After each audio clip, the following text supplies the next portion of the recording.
it's not the ratings, it's not any of that. It's that we've been conditioned, like you said, back in our day. Let's all be clear. You're very kind. I don't know what you two are talking about. Did you used to ride in wagons?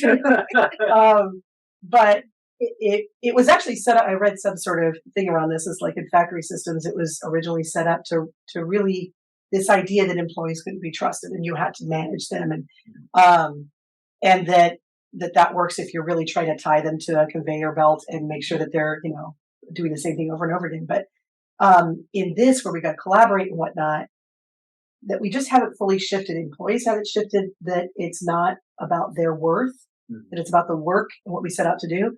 And then managers haven't shifted that they're not, blessing, good or bad, that it's a business tool to evaluate what worked and what didn't. Just like if there's a company that's talking to their shareholders, they got to be honest and transparent about what worked and what didn't versus try to cover it up and go, don't you like us? Yeah. But even that, I think. Yes. But even that, when you said what's good and what's bad, I think even thinking about it in terms of what's good and what's bad, True. I don't think it's very effective. True. It's what worked and what didn't. Right. Yeah. No, you're right. You're right. Exactly. Yeah. But I can remember because I was on the team that designed the performance management program.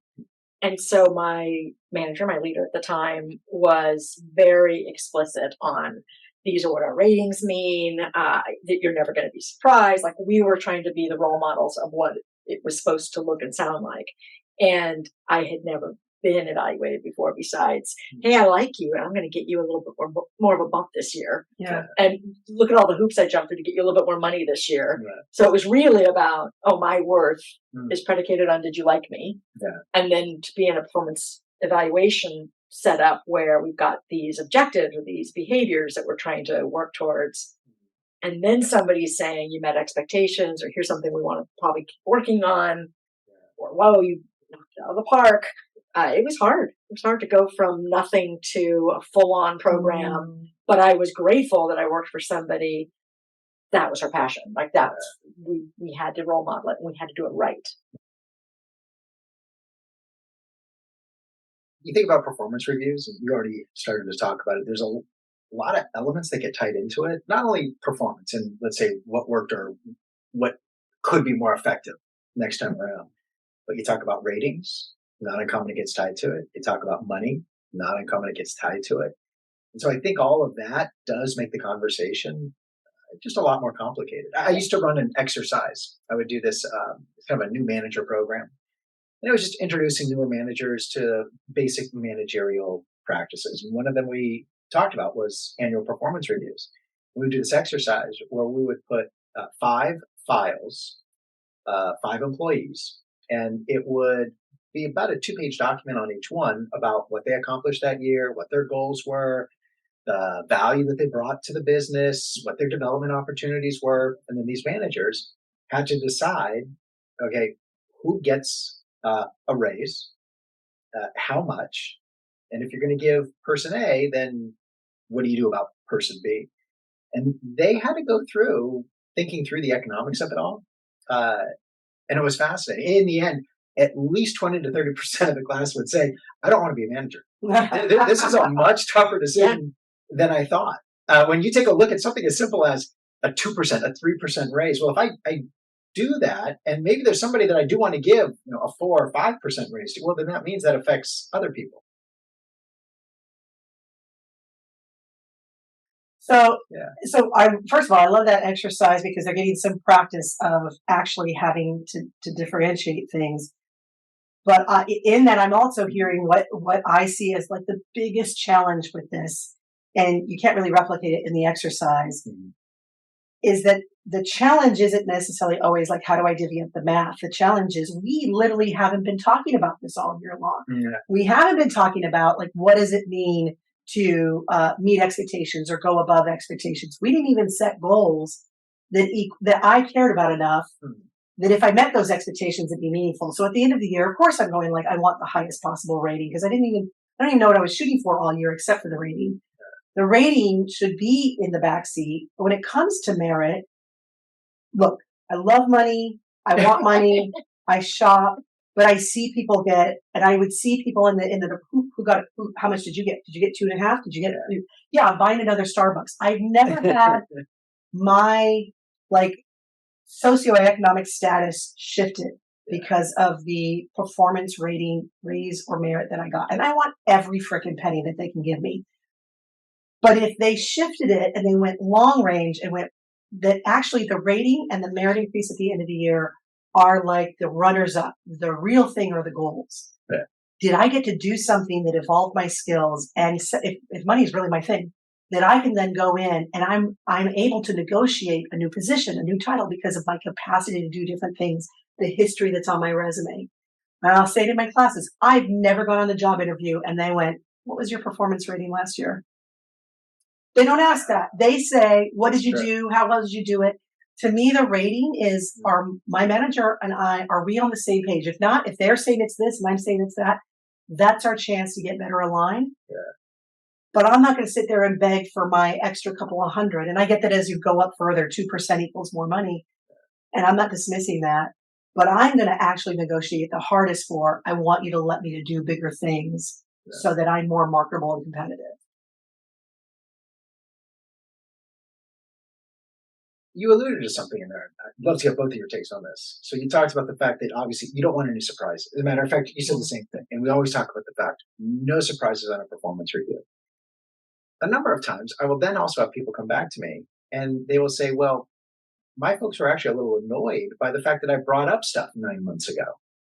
Or I shared projects that were completed, let's say in the first couple of months of the year. And rather than think about it as a year-long review, the way that they walk away from it is, well, why are you holding that against me? That happened like 10 months ago. And so it's, I mean, I guess part of it is even when we tee it up, making sure that people understand this is the purpose of the conversation. I think it goes to what she just said, that goals. I used to have a project that I had to deliver on in the beginning. Well, I literally finished the project in like May or June, and then spent the rest of the year planning for the next one, right? It was one big thing. But by the time we got to the end of the year for reviews, that was long gone. No one's remembering that the event went well. It's what have you done for me lately kind of a conversation. So it was that sense of what's the most impactful thing I'm doing this year? So that's the thing I want to have a conversation about.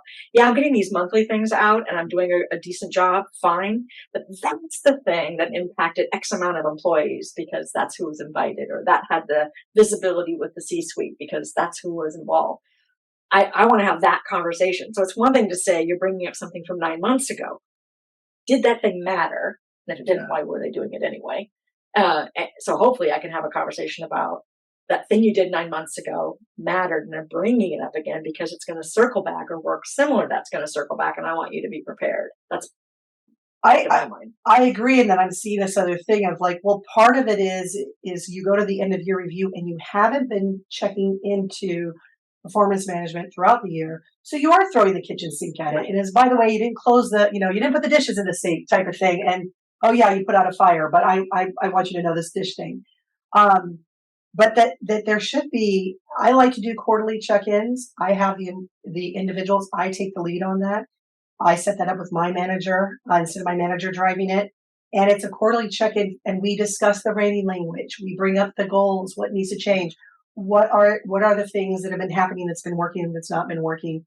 So that by the end of the year, there's an accumulation of things versus it was the end of year that it took for us to talk about this. And that also gives us a chance adjust the goals as they evolve instead of, I think, as I'm hearing, as you both talk, the other thing that I see that really causes problems in this is people set goals on top of their day to day. So I have my day to day job and then I have these 3 extra little projects. And that's not strategic and it sets everybody up to feel overloaded and unappreciated. But if you went, I've got a job and break it into 3 core buckets of everything I do somehow folds into one or more of those buckets. So like for me, it's client management, when I worked internally, team management and program management. Everything, every email I send, everything ends up going in that. And then I set a goal for each one of those buckets. Those are my 3 business goals. And so if they go, well, sure, you delivered X, Y, and Z project, which helped those two goals, but you're not communicating with anyone, and it's, you didn't let. So that's actually influencing the quality of all three of those goals. But we're still talking about those three goals, and we're talking about the how and the what, not just the what.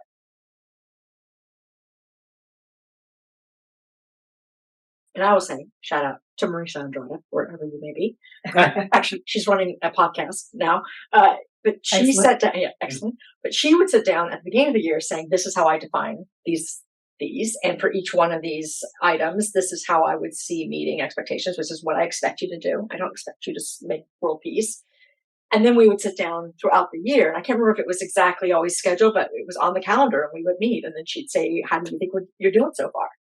And so there were no surprises. And it was like one time I was working on something and the company I worked for had sold off that slice of the business. So it's like, that was just sort of a chunky goal thing I was working on and it's gone. She's like, yeah, let's reevaluate with that time. What are you going to invest your time in now? So here's what I would, if we were calling it today, here's what I would rate you at for that, the work you've done so far. Now what? What's the shift and the pivot? So it goes into the how. How are you adaptable? How are you showing up and looking at work in a new way? In the last few months, Heather and I both have had conversations with some folks that are just rolling out performance management. They're just trying to get it off the ground, or I think I was telling you about them anyway. And in several cases, it was really this, the executives want us to have some kind of process. We want to make the executives happy.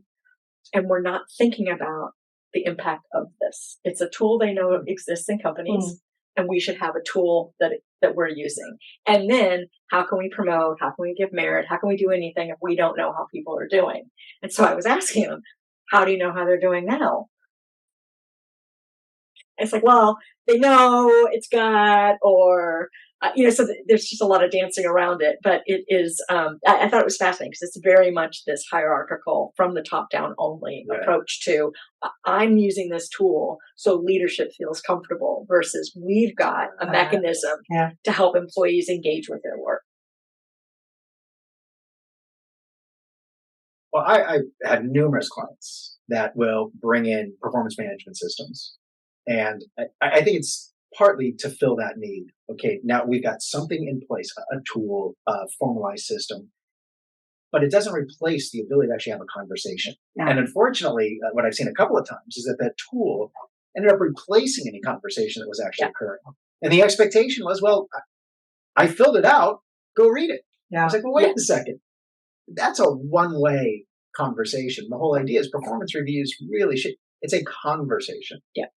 Well, I actually that hits on. I remember I was working with a client that was revising everything, and I was having them do all this little regimen that I like to do and through the year. And I'm like, the thing is performance management is very simple if you do it right.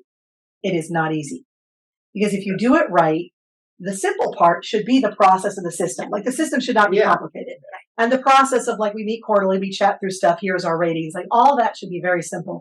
It's not easy because you actually have to have the conversations. And I find that people get really, I've worked in organizations where they want all the widgets and all the things that are on a system. And can you give them sample script? And can you do this? And I'm like, all we're really doing is making it easier for them not to talk to each other.